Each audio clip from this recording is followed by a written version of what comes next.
Happy Friday, chikahan mga kapuso! Excited na si Jillian Ward para sa mas maipakita ang kanyang pagiging artist sa mga upcoming project.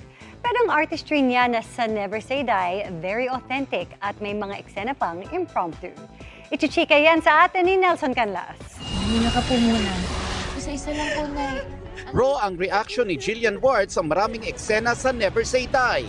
Lalo na ngayong naging mas malalim ang pagkakaibigan nila ng kanyang castmates na sina David Dicauco, Rahil Birria at Kim Jisoo.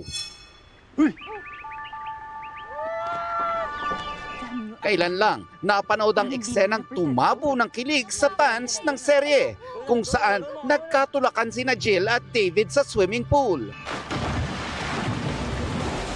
Oo, totoo po. Nagulat ako kasi ang ina-expect ko actually, sabi ko sa kanya, uy, dayain na lang natin. Kunwari na lang na unahin ko yung isa kong paa, bababa ko yung isa kong paa, tapos kunwari nalulunod na ako.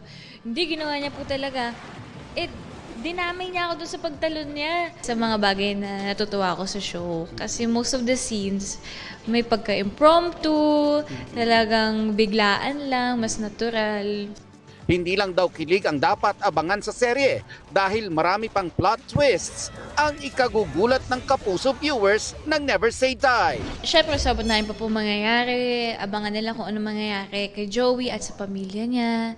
And yung tandem po nila ni Andrew, kung magiging okay ba talaga sila hanggang sa dulo o baka mamaya maging magkalaban sila. Bago matapos ni Jillian ang series, may ilang project siyang gagawin to satisfy the artist in her. Yung isa, never ko pa po siya nagawa before. As in, sobrang bago po siya sa akin. Medyo side quest ko po siya. Yung isa naman po, I decided kasi na mas gusto ko na po maging matapang. Sa side ko naman ng performing po yun. Nelson Canlas, updated sa Showbiz Happenings.